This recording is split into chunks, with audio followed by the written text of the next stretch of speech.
We, as Americans, have the capacity now, as we've had in the past, to do whatever needs to be done to preserve this last and greatest bastion of freedom.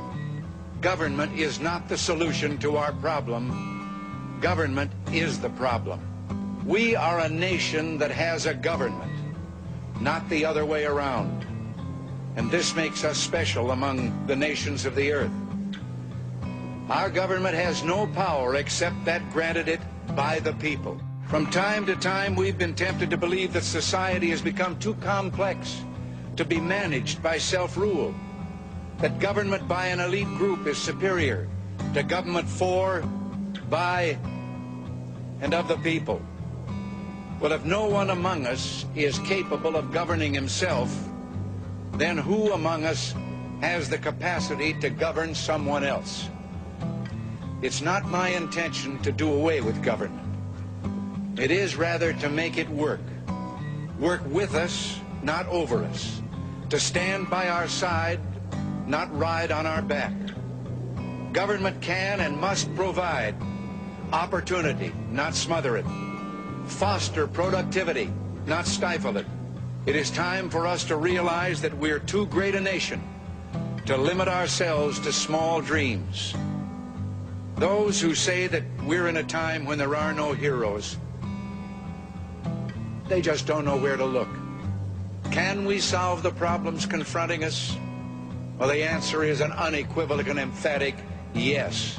I believe we, the Americans of today, are ready to act worthy of ourselves. Ready to do what must be done to ensure happiness and liberty for ourselves, our children, and our children's children. And as we renew ourselves here in our own land, we will be seen as having greater strength throughout the world.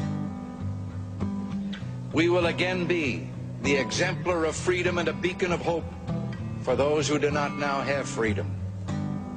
With the idealism and fair play which are the core of our system and our strength, we can have a strong and prosperous America at peace with itself and the world.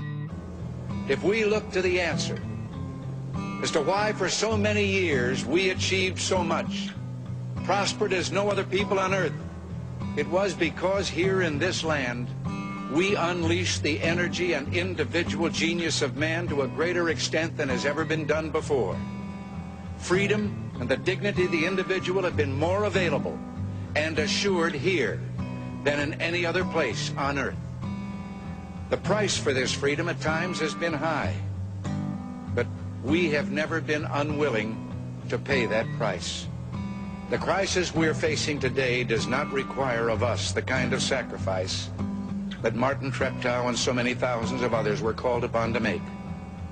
It does require, however, our best effort and our willingness to believe in ourselves and to believe in our capacity to perform great deeds, to believe that together, with God's help, we can and will resolve the problems which now confront us. And after all, why shouldn't we believe that? We are Americans.